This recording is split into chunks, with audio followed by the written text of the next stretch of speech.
پیدا ہوں گے اور ان میں سے ہر ایک یہ دعویٰ کرے گا کہ وہ اللہ کا نبی ہے۔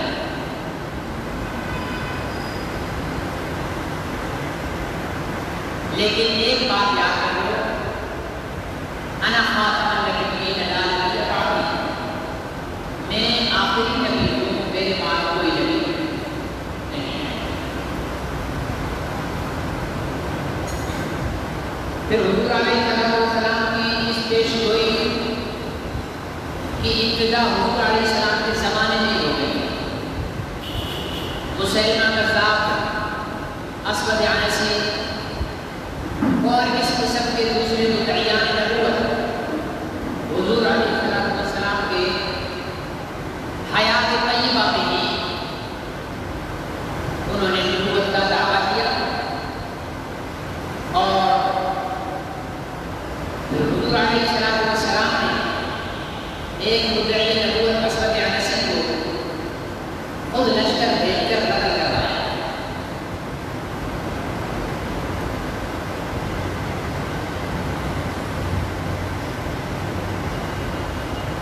مسیلمہ کذاب سے لے کر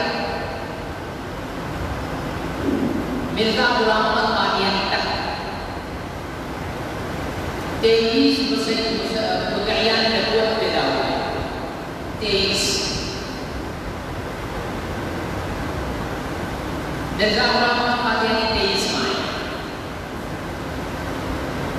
اس کا مطلب یہ نہیں کہ 23 سے زیادہ نہیں ہوئے، چھوٹے موٹے مدعیان نبوت بہت سارے پیدا ہوئے، سینکڑوں کی تعداد میں، لیکن ان کا تاریخ میں کوئی ذکر بھی نہیں ملتا، اور نہ ان کی کوئی اتنی بڑی جماعت یا ان کا کوئی گروہ وجود میں آیا۔ یہ 23 مدعیان نبوت وہ ہیں جن کے فتنے اس امت کے لیے امتحان بن گئے، اور ایک طویل عرصے تک ان فتنوں کے ساتھ حکومت مقابلہ کرتی ہے۔ جیسے مرزا غلام احمد قادیانی کہ فتنے کو 100 سال ہو گیا ہے۔ اس سے پہلے ایسے بھی مدعیان نبوت گزرے جن کے 304 کا 100 سال تک فتنہ چلا ہے، لیکن آخر اس کو صفحہ حسن سے مٹایا گیا ہے، مسلمانوں نے چھوڑا ہی۔ اور اگر انشاءاللہ دنیا میں خلافت اسلامیہ قائم ہوتی ہے، خالصتاً قرآن کا نظام اگر نافذ ہوتا ہے تو مسلمہ پنجاب میں غلام محمد قادیانی کے فتنے کو بھی صفحہ حسن سے مٹا دیا جائے گا، یہ بھی باقی نہیں رہے گا۔ اگر اب باقی ہے تو اس کا سبب یہ ہے کہ پورے روئے زمین پر کہیں بھی قرآن و سنت کا منعم قانون نافذ نہیں ہے۔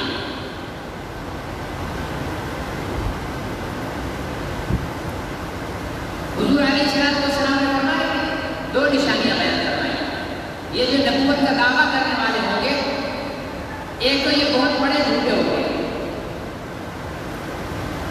بہت بڑے جھوٹے ہوں گے، کذاب کہتے ہیں جو بہت زیادہ جھوٹ ہوتا ہے، کذب سے، کذب مطلب جھوٹ، کاذب جھوٹ بولنے والا، کذاب بہت زیادہ، یہ مبالغے کا صیغہ ہے، کذاب بہت زیادہ جھوٹ بولنے والا۔ دجل کہتے ہیں فراڈ کو دھوکے، دجال مطلب بہت زیادہ دھوکہ اور فراڈ کرنے والا،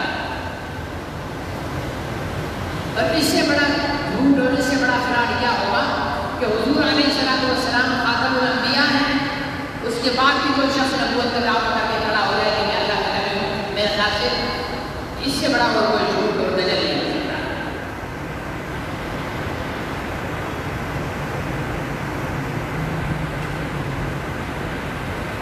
ہمارے مسلمانوں میں چونکہ اپنے مذہب کی تعلیم بہت کم ہوتی ہے، اس لیے قادیانی ہمارے مسلمانوں کو یہاں تو اللہ کا فضل ہے، تو آگے میں قادیانی کوئی حکومت نہیں ہے کہ ہمارے کسی مسلمان کو قادیانی مذہب کی دعوت کو کیا دیں، یہاں تو آگے میں انشاءاللہ قادیانی سر اٹھا کر چلنے کے قابل نہیں ہے، اور نہیں انشاءاللہ کبھی ان کو اس حیثیت میں لایا جائے گا کہ وہ یہاں سے چور بندے کی طرح اگر منافقانہ طور پر چھپ کر یہاں چل رہے ہوں تو منافق تو حضور علیہ السلام کے زمانے میں تھے، لیکن انشاءاللہ تنو عالم کہ مسلمانوں میں اتنا شعور ہے کہ کوئی قادیانی یہاں پر اپنے آپ کو قادیانی کہلا کر نہیں چل سکتا، لیکن جن علاقوں میں قادیانی اپنے نام اور پہچان کے ساتھ چلتے ہیں اور اپنے مذہب کی تبلیغ کرتے ہیں تو وہ مذہب کو ان کو نہیں کہنا چاہیے، اپنے فتنے کی، تو انہوں نے اپنے فتنے کی پوری تیاری کی ہوئی ہوتی ہے۔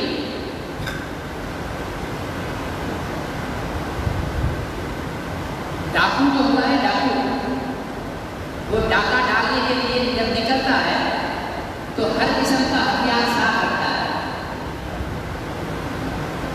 ٹھیک ہے نا، وہ ہر امکان کا مقابلہ کرنے کے لیے پہلے سے تیاری کرتا ہے، لیکن شہری جن پہ ڈاکہ ڈلتا ہے کیا وہ پہلے سے تیار ہوتے ہیں، یا انہیں پتا ہوتا ہے کہ ان پہ ڈاکہ ڈلنے والا ہے، وہ بیچارے بے خبر ہوتے ہیں، لیکن جن لوگوں نے ڈاکے سے ڈاکوؤں سے مقابلہ کرنے کے لیے اپنے طور پر تیاری کی ہوتی ہے، ڈاکو ان گھروں کا رخ بھی نہیں کرتے، جنہیں پتا ہو نا ڈاکوؤں کو کہ بھائی ان کے گھر میں تو زمیندار بھی ہے، ان کے گھر میں ہتھیار بھی ہے، تو ڈاکو وہاں جائے گا نہیں جائے گا۔ تو انشاءاللہ ختم نبوت کے دل و عزم میں زمیندار بھی ہے اور قادیانی سے مقابلے کرنے کے دلائل کے ہتھیار بھی ہیں، اس لیے دل و عزم کا قادیانی لوگ نہیں کرتے، لیکن ادھر ادھر مسلمانوں کو گمراہ کرنے کی کوشش کرتے ہیں اور ہمارے مسلمانوں کی تیاری نہیں ہوتی ہے۔ اب ہم کہتے ہیں کہ حضور علیہ السلام خاتم النبیین ہیں، میری ہمارا یہی ایمان ہے حضور علیہ السلام خاتم النبیین، اگر قادیانی بھی کہتے ہیں کہ حضور علیہ السلام خاتم النبیین، آپ کسی قادیانی سے بحث کریں گے اصل میں کیا ہوتا ہمارے مسلمان قادیانی ہوتے کہاں ہیں؟ قادیانی ہوتے کہاں ہیں؟ اس فیلڈ میں اترو گے تو آپ کو قادیانی بھی نظر آئیں گے. گھر بیٹھے کسی کو کوئی قادیانی نظر نہیں آتا. جب میدان میں مچھلیاں پکڑنے کے لیے بندہ جاتا ہے ویسے سمندر میں دریا کے کنارے سیر و سیاحت کرنے کے لیے جاؤ آپ کو مچھلیاں نظر نہیں آئیں گی لیکن شکاری کو نظر آئیں گی کہ یہاں پر اتنی مچھلیاں ہیں کیونکہ وہ اس میں بھی جائے. قادیانیت کا مقابلہ کرنے کے لیے آپ کو اپنی ربوں کی فیلڈ میں اترنا پڑے گا پھر قادیانی بھی نظر آئیں گے. تو قادیانی یہ کہتے ہیں کہ حضور علیہ السلام خاتم النبی ہیں. دو طرح سے دھوکہ لیتے ہیں. مسلمان بھی کہتے ہیں کہ حضور علیہ السلام خاتم النبی ہیں. قادیانی بھی کہتے ہیں کہ حضور علیہ السلام خاتم النبی ہیں. اب کہنے کے اعتبار سے تو دونوں برابر ہیں. پھر قادیانی کافر کیوں ہے؟ مسلمان لفظ خاتم نبیین تو آپ جانتے ہیں نبی کی جمع ہے نبیین. خاتم کے معنی آخر کے کیا ہے؟ آخر. تمام مفسرین نے خاتم کے معنی آخر کے لیے کہ آخری نبی ہے. حضور نبی کریم صلی اللہ علیہ وسلم اللہ کے آخری نبی ہیں. قادیانی خاتم کے معنی کرتے ہیں مہر. مہر معنی کرتے ہیں. اور ویسے بھی عربی زبان میں ایک لفظ کے کئی معنی ہوتے ہیں. لغت میں خاتم کے معنی مہر کے بھی آتے ہیں لیکن ہم نے جس قرآن کے لفظ کے معنی نبی کریم صحابہ اکرام ائمہ مجتہدین محدثین مفسرین اولیاء امت علماء سلسلہ نبوت تک جو معنی وہ کرتے آئے ہیں ہم نے اس معنی کو معتبر جانا ہے. لغت کے معنی کو معتبر نہیں جانا. خاتم کے معنی آخر بھی ہے اور مہر بھی ہے لیکن ہم نے معنی وہ کرنے ہیں جو اللہ کے رسول کے صحابہ تابعین تبع تابعین مجتہدین محدثین مفسرین نے کیے. تو قادیانی کہتے ہیں کہ مہر کے معنی ہے. اچھا بھائی مہر کے معنی ہے تو پھر خاتم النبی ہمارے معنی میں تو آخر ہے. مطلب حضور علیہ السلام آخری نبی ہے. اور آخری کا مطلب یہ ہوتا ہے کہ اس کے بعد کوئی نہیں. اور اول کا مطلب یہ ہوتا ہے کہ اس سے پہلے کوئی نہیں. اور آخر کا مطلب ہوتا ہے کہ اس کے بعد کوئی نہیں. تو حضور علیہ السلام آخری نبی ہے. اس کا مطلب یہ ہوا کہ آپ کے بعد کوئی اور نبی نہیں آنے والا. یہ تو امت کا عقیدہ ہے, مسلمانوں کا عقیدہ ہے. وہ بریلوی ہو, دیوبندی ہو, اہل حدیث ہو, شیعہ ہو, شافعی ہو, مالکی ہو, حنبلی ہو, کسی بھی فرقے اور مسلک سے تعلق رکھتا ہو, سب کا نظریہ یہ ہے کہ حضرت محمد رسول اللہ صلی اللہ علیہ وسلم کے بعد کوئی نبی نہیں آئے گا. حضور علیہ السلام آخری نبی.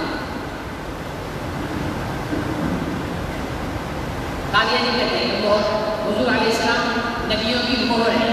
ہم کہتے ہیں حضور علیہ السلام نبیوں کے آخر ہیں. چلو جی ٹھیک ہے.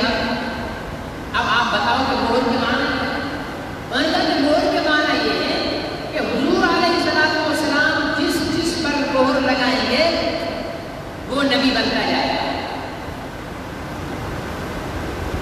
جس پر حضور علیہ السلام مہر لگائیں گے وہ نبی بنتا جائے گا. قادیانیوں کا نظریہ یہ ہے خاتم النبی کے معنی. اچھا بھائی مطلب حضور علیہ السلام جس چیز پر نبی مہر لگائیں گے وہ نبی بن جائے گا. تو قادیانی سے ہم سوال یہ کرتے ہیں کہ حضور علیہ السلام نے اپنی نبوت سے لے کر آج تک کتنے انسانوں کو مہر لگا کر نبی بنا قادیانیوں سے سوال کرتے ہیں تو قادیانی کہتے ہیں کہ حضور علیہ السلام نے صرف مرزا غلام احمد قادیانی کو مہر لگا کر نبی بنایا ہے،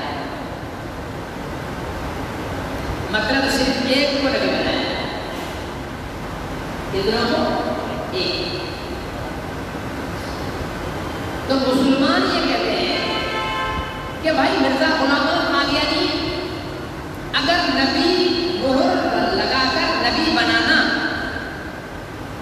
یہ حضور علیہ السلام کا اختیار تھا تو سب سے پہلے تو حضور علیہ السلام اس شخص کو مہر لگا کے نبی بناتے جس کے لیے حضور علیہ السلام نے فرمایا کہ سارے اپنے اپنے گھروں کی کھڑکیاں اور دروازے مسجد نبی سے بند کر دیں، ابو بکر کے گھر کا رہنے دیں، جس کے لیے حضور علیہ السلام نے فرمایا مجھ پر میرے صحابہ نے جتنے احسانات کیے میں نے سب احسانات کے بدلے چکا دیے سوائے ابو بکر کے کہ اس کے احسانوں کا بدلہ اللہ تعالیٰ قیامت کے دن دیں گے۔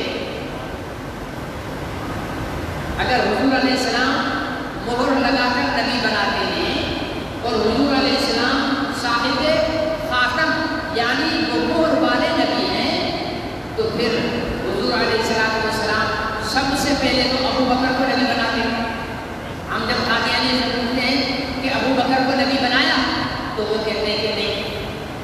ہم قادیانی سے پوچھتے ہیں چلو ابو بکر کو نبی نہیں بنایا تو عمر کو نبی بنایا، جس کے لیے حضور علیہ السلام نے فرمایا کہ اگر میرے بعد کوئی نبی ہوتا تو عمر ہوتا۔ عمر کو نبی بنایا؟ کہتے ہیں کہ نہیں۔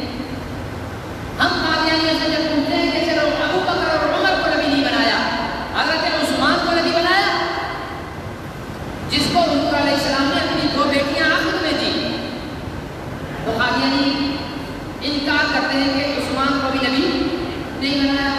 ہم کہتے ہیں پھر یہ بتاؤ کہ حضرت علی کو نبی بنایا مہر لگا کر، تو وہ علی جس کو حضور علیہ السلام نے اپنی لفظ جگر نکاح میں اور فرمایا کہ یا علی انت منی بمنزلۃ ہارون موسیٰ، علی تم میرے لیے ایسے ہو جیسے ہارون موسیٰ کے لیے ہے، ولکن لا نبی بعدی، لیکن اس غلط فہمی میں نہ لینا کہ موسیٰ علیہ السلام کے بعد ہارون کو نبوت مل گئی تھی تو میرے بعد تمہیں نبوت ملے گی، ولکن لا نبی بعدی، جس طرح ہارون موسیٰ کے بھائی ہیں اس طرح تم میرے بھائی ہو۔ ہارون علیہ السلام موسیٰ علیہ السلام کے جانے کے بعد پیچھے قائم مقام اپنی قوم کو سنبھالنے کے لیے حضرت ہارون ہوا کرتے تھے، جب حضرت موسیٰ علیہ السلام صحیح پہ رہنے کے لیے اللہ سے ہم کلام ہونے کے لیے ہوتے تھے، اس طرح میں جب مدینے سے باہر میدان جہاد میں جاؤں تو میرے پیچھے تم میرے بھائی بن کر مدینے والوں کے لیے لڑائی اور ان کی سربراہی کرو گے، اس لیے تم میرے بھائی ہو۔ جس علی کو حضور علیہ السلام نے اپنا بھائی قرار دیا، اپنا داماد بنایا یعنی بیٹا بنا لیا، اس علی کو حضور علیہ السلام نے مہر لگا کر نبی بنایا، تو قادیانی کہتے ہیں کہ حضور علیہ السلام نے حضرت علی کو بھی مہر لگا کر نبی نہیں بنایا۔ تو ہم پھر کہتے ہیں کہ صرف مرزا غلام احمد قادیانی کو مہر لگا کر نبی بنایا، کہتے ہیں کہ جی ہاں۔ تو ہمارا قادیانیوں سے سوال یہ ہے کہ مرزا غلام احمد قادیانی میں وہ کون سی خوبی ہے؟ ٹھیک ہے نا، ظاہر ہے میرے سامنے جب 5 آدمی کھڑے ہو،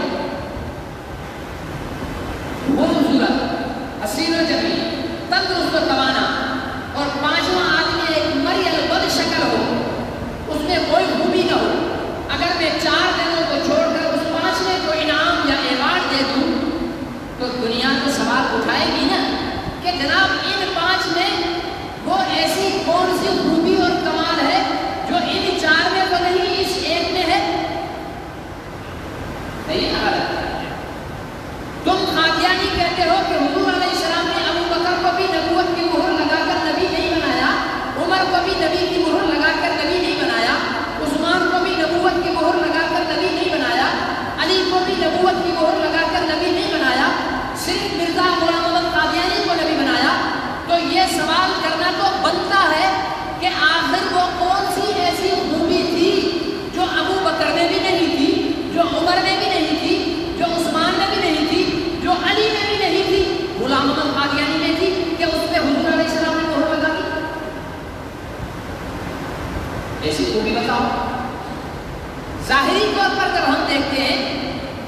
مرزا غلام احمد قادیانی بد شکل. ٹھیک ہے، ایک ہوتا ہے کہ جذبات میں آ کر کوئی آدمی کہہ رہے، جذبات میں نہیں کہہ رہا، میں حقیقت بیان کر رہا ہوں.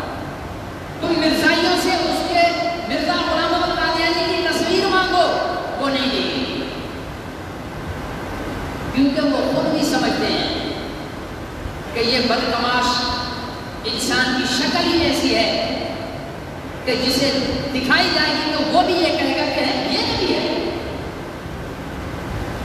نہیں دکھائی بد شکل. چلو کسی کی شکل بعض دفعہ اچھی نہیں ہوتی ہے، لیکن اس کے اندر عقل ہوتی ہے، اس کے اندر شعور ہوتا ہے، اس کا کردار ہوتا ہے، اس کا اخلاق ہوتا ہے. ٹھیک ہے نا جی؟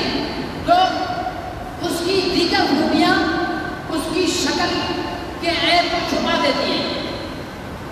ہے تو بد شکل لیکن اعلیٰ کردار کا آدمی ہے، تو اس کے کردار کی وجہ سے اس کی شکل پر لوگوں کا دھیان ہی نہیں جاتا. تو مرزا غلام احمد قادیانی کا اگر کردار معلوم کرنا ہے، دیکھیں ایک آدمی میرے والد محترم حضرت اللہ احمد میاں حمادی صاحب دامت برکاتہ عالیہ، اللہ تعالیٰ انہیں صحت عطا فرمائے. میرے والد ہیں، ایک کتاب میں لکھتا ہوں اپنے والد کی زندگی کے حالات پر. ٹھیک ہے نا، کہ میرے والد صاحب کب پیدا ہوئے، کہاں کہاں انہوں نے پڑھا، کس جگہ انہوں نے پڑھا، میرے والد صاحب گھر میں کیسے رہتے ہیں، میرے والد صاحب کا میری بہنوں کے ساتھ واسطہ کیسا ہے، میری والدہ کے ساتھ کیسے رہتے تھے، ہمارے ساتھ کیسے رہتے تھے. اور ایک آدمی حضرت کا کوئی مرید، کوئی جان پہچان والا حضرت کی زندگی پر کتاب لکھے. اب آپ بتاؤ زیادہ معتبر کتاب کون سی ہوگی، بیٹے کی لکھی ہوئی یا مرید کی لکھی ہوئی؟ بولو کیوں؟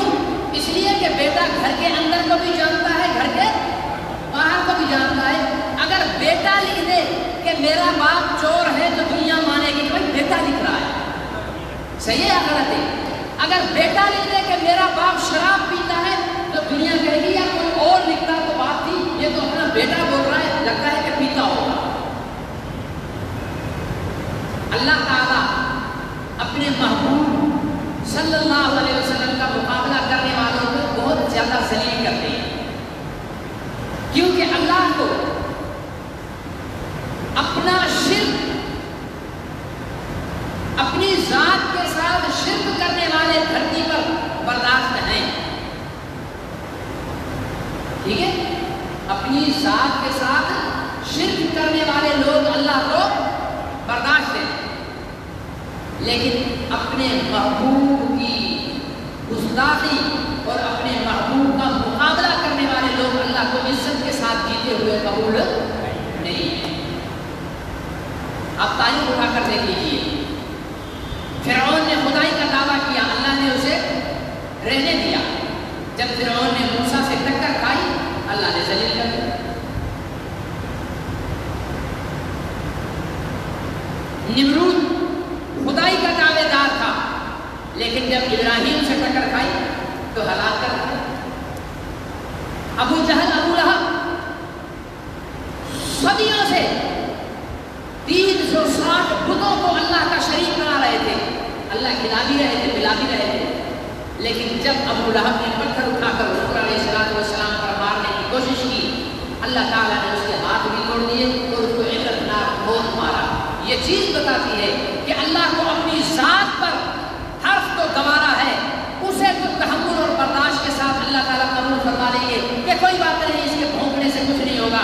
لیکن جب کوئی بندہ اللہ کے نبی کے ساتھ ٹکر کرے اور اللہ کے نبی کو نیچا دکھانے کی کوشش کرے تو اللہ تعالیٰ کا انصاف اور قانون فوراً حرکت میں آتا ہے، اسے ذلیل کرتا ہے. مرزا غلام احمد قادیانی نے کیونکہ حضور علیہ السلام کا مقابلہ کیا تو اللہ تعالیٰ نے بھی اسے ایسا ذلیل کیا ہے کہ رہتی دنیا تک اس ذلت سے کوئی قادیانی انکار بھی نہیں کر سکتا. ہم سے کوئی کافر ہندو، ہمارا کوئی دوست ہو ہندو، کوئی عیسائی، کوئی سکھ، ہم سے کہا یار تم اپنے نبی کی سیرت کی کتاب دو، ہم دیں گے یا نہیں دیں گے؟ بولو، فخر سے دیں گے.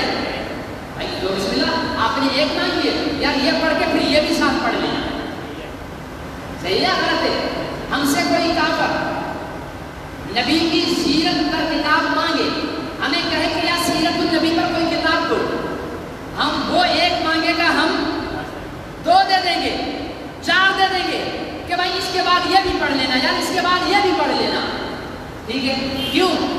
اس لیے کہ ہمیں معلوم ہے کہ ہمارے نبی کی زندگی بے عیب ہے، ہمارے نبی کی زندگی بے داغ ہے، ٹھیک ہے، بے مثل ہے۔ اس لیے ہم سینہ چوڑا کر کے نبی کی سیرت پر کتاب لیں گے۔ لیکن عجیب بات ہے، ایک قادیانی بیٹھے ہوئے سوشل میڈیا پر دیکھ رہے ہوں گے مجھے، میں انہیں بھی کہتا ہوں، چیلنج کرتا ہوں، مرزا غلام احمد قادیانی کی سیرت پر مرزا غلام احمد قادیانی کے بیٹے نے کتاب لکھی ہے۔ کس نے لکھی ہے؟ بیٹے نے، مرزا بشیر احمد نے، ٹھیک ہے، اس نے کتاب لکھی ہے، مرزا غلام احمد قادیانی کے بیٹے کی لکھی ہوئی کتاب، اس کتاب کا نام ہے سیرت المہدی۔ کیا نام ہے؟ کھانا نہیں کھا گیا اس لیے آہستہ بول رہے ہیں۔ دعا کرو اللہ تعالیٰ اتنے اسباب پیدا کر دے کہ ہر جمعے پر آپ کے لیے یہاں آنے کا انتظام بھی کر لیا کرے، ٹھیک ہے نہیں؟ تو اس کتاب کا نام کیا ہے؟ سیرت المہدی۔ اچھا، قادیانیوں سے کہو گے نا کہ سیرت المہدی کتاب کو لا کر دو یار، ہم مطالعہ کرنا چاہتے ہیں، قادیانی زہر کا پیالہ پیے گا، سیرت المہدی کی کتاب نہیں دے گا، سیرت المہدی کی کتاب نہیں دے گا۔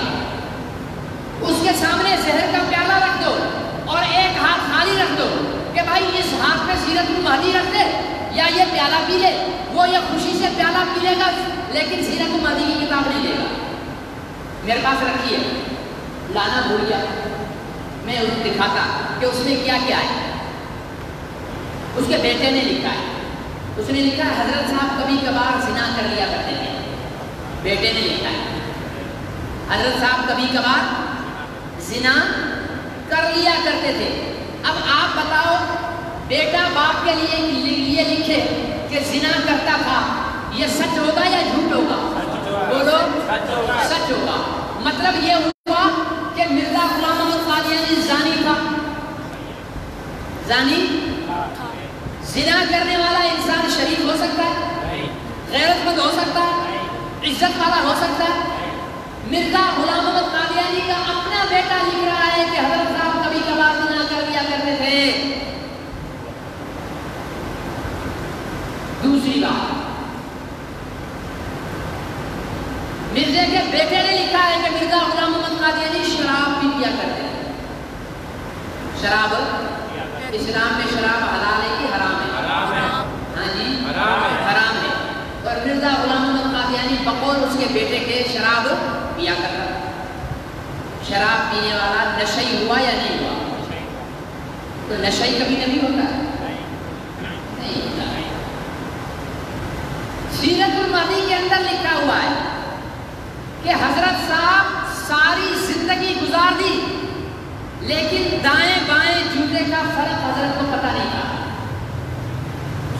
دائیں بائیں کا بھائی بچہ بھی جانتا ہے، چھوٹا چھوٹا، اس کو ایک دفعہ سمجھاتا نا بیٹا یہ سیدھے پیر میں ڈالنا ہے، یہ الٹے پیر میں ڈالنا ہے، تو پھر وہ آگے سے احتیاط کر کے چپل سوچ کر پہنتا ہے۔ لیکن مرزا غلام احمد قادیانی دنیا کا وہ واحد خاطر العقل انسان تھا جس کے بیٹے نے لکھا ہے کہ حضرت صاحب ساری زندگی دائیں بائیں جوتے کا فرق محسوس نہیں کر سکے، دایاں پیر بائیں جوتے میں، بایاں پیر دائیں جوتے میں پہن لیا کرتے تھے۔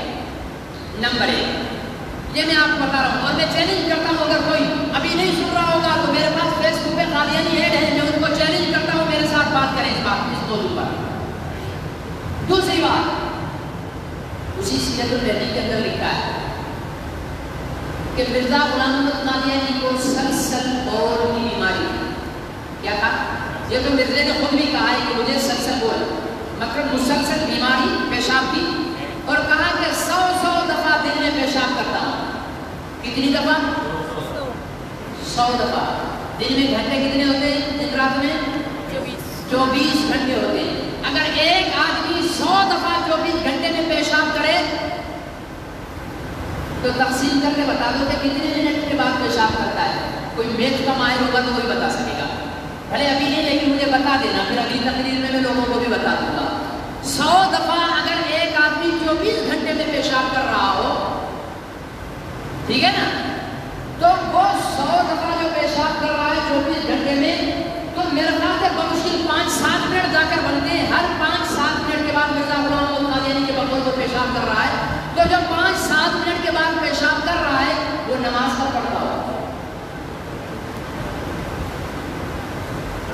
اور یہ بیماری عیب ہے. بیماری کیا ہے؟ اور نبی اللہ کے جو ہوتے ہیں وہ عیب سے پاک ہوتے ہیں.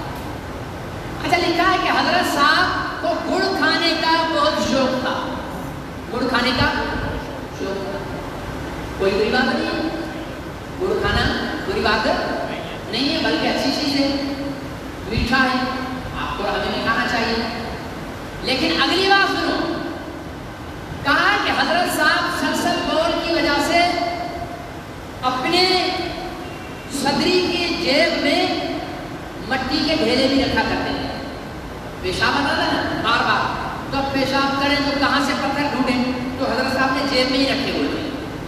اور گڑ کھانے کے اتنے شوقین تھے کہ گڑ بھی جیب میں, سمجھ رہے ہو, ٹھیک ہے نا, گڑ بھی جیب میں, ایک جیب میں کیا ہے ڈھیلے, پتھر نہیں ڈھیلے.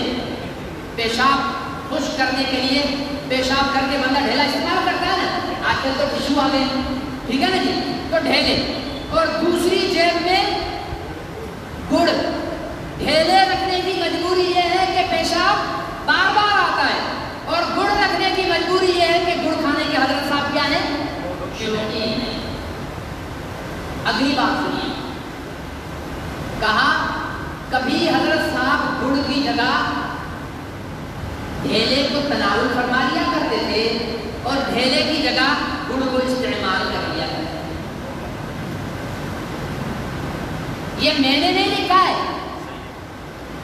میں قادیانیوں کو چیلنج کرتا ہوں. بڑے سوشل میڈیا پر بک بک جھک جھک کر رہے ہوتے ہیں بیٹھے ہوئے.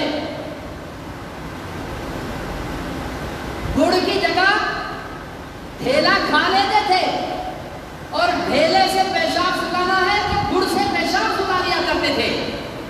اب آپ بتاؤ, میں نے 3 باتیں بیان کی, دو باتیں بیان کی, ایک تو گڑ اور ڈھیلا, دوسرا دایاں اور بایاں جوتا, تیسری بات کہا کہ حضرت صاحب بٹن لگانے میں بھی ماہر. کیسے ماہر تھے؟ کہا کہ قمیض کا بٹن صدری میں, صدری کا بٹن کوٹ میں, نیچے کا بٹن اوپر, اوپر کا بٹن نیچے کے کاج میں. میں اگر کبھی بھول کر, اللہ پناہ میں رکھے, اللہ ہماری عقل کو ہماری موت تک سلامت رکھے ایمان کے ساتھ, آمین نہ کہنا, پیسہ لگے, تو بٹن یہ ادھر لگا کے آ جاؤں تو میری تقریر سننے سے زیادہ آپ سب کا دھیان میرے بٹن پر ہوگا. ہوگا یا نہیں ہوگا؟ آپ کہیں گے اللہ خیر کرے, آج مولوی صاحب کی دماغی حالت, باتیں تو ٹھیک کر رہے ہیں لیکن کام ٹھیک نہیں کیا ہے. جو انتہائی میری عزت کرنے والا ہوگا وہ چپکے سے آئے گا, پیچھے سے آ کر کان لگے گا, کہے گا نہیں کہے گا, بٹن سیدھا کر لیں, سب دیکھ رہے ہیں, ہے یا نہیں؟ لیکن مرزا غلام محمد قادیانی کی حالت یہ ہے کہ کوٹ کا بٹن صدری میں, صدری کا بٹن قمیض میں, قمیض کا بٹن کوٹ یا صدری کے کاج میں. اب آپ مجھے یہ بتاؤ کہ یہ 3 باتیں, ایک ایسا شخص جو دائیں بائیں جوتے کی پہچان نہ رکھتا ہو, اور ایک ایسا شخص جو ڈھیلے کو کھا لیتا ہو اور گڑ سے پیشاب سکھا لیتا ہو, اور ایک ایسا شخص, یہ شخص عقل والا کہلائے گا یا بے عقل کہلائے گا؟ خاطر العقل کہلائے گا, بے وقوف کہلائے گا, دیوانہ کہلائے گا, پاگل کہلائے گا. اور یہ میں نہیں کہہ رہا, یہ مرزا غلام احمد قادیانی کے پیارے سے بیٹے مرزا بشیر نے لکھا ہے. کیا نام ہے اس کا؟ مرزا بشیر. کسی قادیانی کو بہت ہی زیادہ آگ لگانی ہو نا تو اسے کہہ دو یار وہ مرزا بشیر والی لکھی ہوئی سیرت المہدی کی کتاب کو لا کر تو میں نے مطالعہ کر دیا.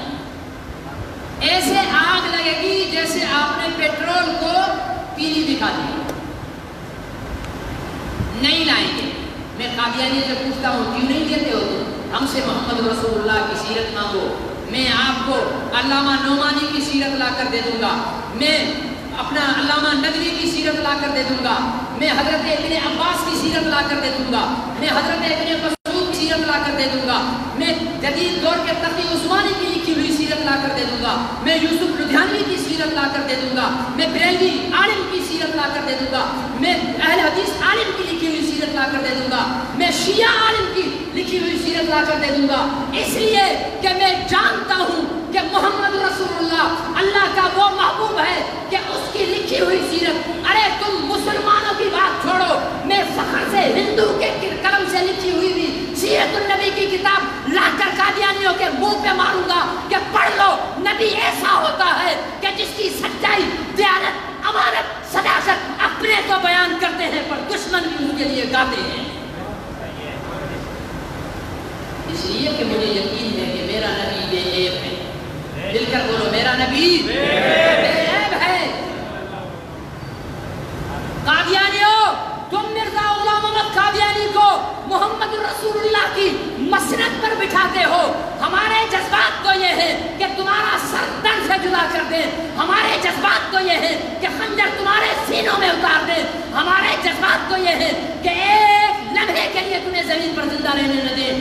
لیکن کیونکہ اس روئے زمین پر کوئی ایسا خطہ نہیں ہے جہاں پر اسلام کا نظام نافذ ہو. لیکن یاد رکھو, جس دن اس دنیا میں اسلام اور قرآن کا نظام نافذ ہو گیا تو جس طرح بلدیہ والے کتوں کو ڈھونڈ ڈھونڈ کر مارتے ہیں تمہیں بھی ایسے مارا جائے گا انشاءاللہ. لیکن تب تک ہم تم سے پیار سے دلیل سے بات کرتے ہیں تاکہ اپنی آخرت بچا لو. صحیح ہے, اپنی آخرت بچا لو. اس لیے ہم تم سے دلیل سے بات کرتے ہیں. تم مرزا غلام احمد قادیانی کو محمد رسول اللہ کی مسند پر بٹھانے کی کوشش کرتے ہو. پہلے کردار کو اس کا ثابت کرو, پہلے عقل اور شکل کو ثابت کرو. امیر شریعت سید عطا اللہ شاہ بخاری رحمۃ اللہ علیہ نے ایک بیان میں فرمایا کہ یہ تو مرزا غلام احمد قادیانی ہے جو شکل سے بھی گندا, عقل سے بھی گندا, سیرت سے بھی گندا, ٹھیک ہے نا, اور صورت سے بھی گندا, ہر اعتبار سے گندا. لیکن اگر شکل کسی کی یوسف جیسی حسین ہو, ہاں, عقل میں وہ ارسطو ہو, سخاوت میں وہ اپنا جو ہے حاتم طائی ہو, بہادری میں وہ کوئی بہت بڑا پہلوان ہو, فرمایا کہ کیا اگر وہ نبوت کا دعویٰ کر دے گا تو ہم مان لیں گے؟ فرمانے لگے نہیں, یہ تو بہت چھوٹی بات ہے. اگر علی, عثمان, عمر اور ابو بکر بھی نبوت کا دعویٰ کریں گے تو ہم اسے بھی مسترد کر دیں گے. ہم تو سچے نبی آدم سے لے کر روح عیسیٰ علیہ السلام تک, ان میں سے ہر ایک نبی کو یا سب کو ملا کر بھی محمد رسول اللہ کے برابر نہیں سمجھتے. صحیح ہے, یہ عقیدہ ہے. کیوں؟ اس لیے کہ آدم سے عیسیٰ تک سب نبی اپنی امتوں کے نبی ہیں, لیکن محمد رسول اللہ کے وہ امتی ہیں. اس لیے ہم مسلمانوں کی ذمہ داری ہے. میں حیران ہوتا ہوں, ہمارے نوجوان موبائل پکڑے بیٹھے ہوئے, لڑکی کے ساتھ گپ شپ چل رہی ہے, آئی لو یو, فلانا ٹمکا, میں تجھے مس کر رہا ہوں, کب آئے گی, کب. اور قادیانی کیا کر رہے ہوتے ہیں؟ مسلمانوں کے ایمان پہ ڈاکہ ڈالتے ہیں. اسی موبائل سے, ایک موبائل قادیانی کے ہاتھ میں ہے اور ایک موبائل مسلمان کے ہاتھ میں ہے. مسلمان کے ہاتھ والی موبائل سے لڑکی کے ساتھ باتیں ہو رہی ہیں اور قادیانی کے ہاتھ والی موبائل سے قادیانیت کی تبلیغ ہو رہی ہے. یہ ہمارے لیے باعث شرم ہے. مسلمانوں, تم لڑکیاں پٹانے کے لیے پیدا نہیں کیے گئے ہو, تم ڈنڈے مارنے کے لیے پیدا نہیں کیے گئے ہو, تم عیاشی کرنے کے لیے پیدا نہیں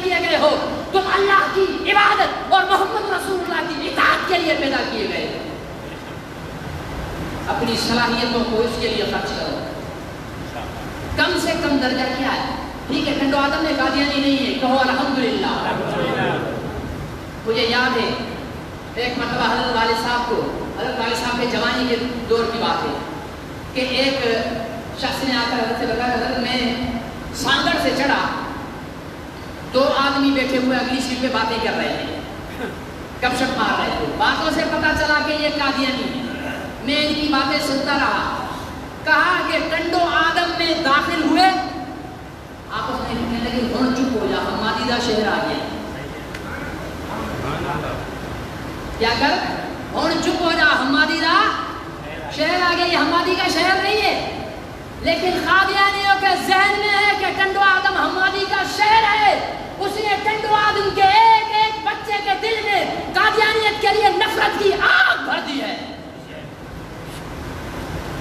کہا جاوید سلیم نے سوال کیا، کہا کہ بھومی بس چپ کر کے بیٹھے ہوئے ہیں، گردنیں جھکی ہوئی ہیں. محمدی چوک پہ اڈا ہوتا تھا، وہاں کھڑی رہی، وہ چپ کر کے کھڑے رہے. کہا ٹنڈو آدم کی حدود سے باہر نکلے تب انہوں نے سر اٹھا کر پھر بات کرنا شروع کی. وہ حضرت کا شکریہ ادا کرنے آئے کہ حضرت آپ کی بڑی مہربانی ہے کہ آپ نے ہمارا ایمان بچایا ہوا ہے. لیکن شہداد پور میں قادیانی ہیں، سانگڑ میں قادیانی ہیں، چکوک میں قادیانی ہیں، ٹنڈو الیار میں قادیانی ہیں. یہ ہماری ذمہ داری ہے وہاں کے مسلمانوں کو جگائے. اگر ٹنڈو الیار کی آبادی 2 لاکھ نفوس پر ہے، ان 2 لاکھ نفوس کے اندر اگر 200 قادیانی جی رہے ہیں تو وہ 2 لاکھ کی وجہ سے جی رہے ہیں. صحیح ہے یا غلط ہے؟ اگر 2 لاکھ مسلمان مل کر 200 قادیانیوں کا سوشل بائیکاٹ کر لیں، انہیں کھانا پینا نہ دیں، انہیں اپنی میڈیکل اسٹوروں سے دوائیاں نہ دیں، انہیں اپنی چکی سے آٹا نہ دیں، اگر کوئی قادیانی ڈاکٹر ہے تو اسے علاج نہ کرایا جائے، قادیانی کی بیکری سے بسکٹ نہ لیا جائے، قادیانیوں کی کمپنیوں سے کوئی چیز نہ خریدی جائے، تو خریدار تو اکثریت پاکستان میں ہم ہیں. یا غلط ہے؟ تو اگر پاکستان کے 22 کروڑ مسلمانوں میں 10 لاکھ قادیانی زندہ پھر رہے ہیں تو اس کے ذمہ دار ہم ہیں. اگر یہ 22 کروڑ کا مسلمان قتل نہیں کرنا ہے، گولی نہیں لگانی ہے، آپ کے پاس سوشل بائیکاٹ کا سب سے بڑا دھماکے دار بم ہے. 22 کروڑ مسلمان قادیانیوں کا بائیکاٹ کر دیں، یہ 10 لاکھ یا تو اپنا پیشاب پی کر جیئیں گے یا چلے جائیں گے برطانیہ اور امریکہ اپنے جھوٹے خداؤں کے پاس، یا کلمہ پڑھ کر دامن نبوت سے وابستہ ہو جائیں گے. قصور ہم مسلمانوں کا ہے، یہ ہمارے کرنے کا کام ہے. پچھلے دنیا آپ سے میں نے کہا تھا نا کہ کون کام کرے گا، سب نے انشاءاللہ کہا تھا یہ کام کرنا ہے. اپنے مسلمانوں کو بائیکاٹ پر آمادہ کرو. آپ ہمارے پاس آؤ دفتر میں، ہم آپ کو ٹرینڈ کریں گے. سوشل میڈیا پر بیٹھنے والے جوانوں آؤ، میں آپ کو تیار کروں گا. میرا تو نام دیکھتے ہی قادیانی بھاگ جاتے ہیں سوشل میڈیا سے کہ یہ ملا ہے اور ختم نبوت کا مبلغ اور مولوی ہو. اس سے تو ایسے قادیانیوں کو پیچش لگتی ہے جیسے کوئی ان کو جلاب پلا دیا گیا. لیکن آپ مولوی نہیں ہو، آپ ہم سے سیکھو، ہمارے پاس آؤ، ہم آپ کو گر سکھائیں گے، آپ کو ہتھیار دیں گے، ہم آپ کو دلائل دیں گے، ہم آپ کو کتابیں فراہم کریں گے. پھر سوشل میڈیا پر چھا جاؤ، قادیانیوں کا راستہ روکو، ان سے بحث کرو. جب یہ لاجواب ہوں گے سوشل میڈیا کا میدان چھوڑ کر بھاگ جائیں گے. اگر آج قادیانی سوشل میڈیا پر بیٹھ کر اپنے جھوٹے نبوت کی تبلیغ کر رہے ہیں تو اس کا سبب یہ ہے کہ آج مسلمان نوجوان سوشل میڈیا پر بیٹھ کر لڑکیوں کو پٹا رہا ہے. یہ تیرا کام نہیں ہے، تیرا کام نبی کی ختم نبوت کا تحفظ ہے، تیرا کام مسلمانوں کے ایمان کی حفاظت ہے. وقت نکالو، ہمارے پاس دفتر میں آؤ، آپ کو ہم لٹریچر دیں گے، کتابیں دیں گے، قادیانیوں کی کتابیں دکھائیں گے، ان کے حوالے یاد کرو اور ختم نبوت کے مبلغ بن کر سوشل میڈیا پر بھیج جاؤ اور مسلمانوں کو ان کے بائیکاٹ پر آمادہ کرو. اس کام میں کوئی خرچہ لگتا ہے؟ پیسے لگتے ہیں؟ بندوق اٹھانی پڑتی ہے؟ گرفتاری ہوگی؟ نہیں ہوگی. محمد رسول اللہ کی ختم نبوت کے لیے اگر گرفتاری ہو جائے تو یہ ہمارے لیے سعادت کی بات ہے۔ میں نے تو راستہ وہ بتایا ہے جو قانونی ہے، جس پہ کوئی قدغن نہیں ہے۔ اتنا تو ہم کر ہی سکتے ہیں نا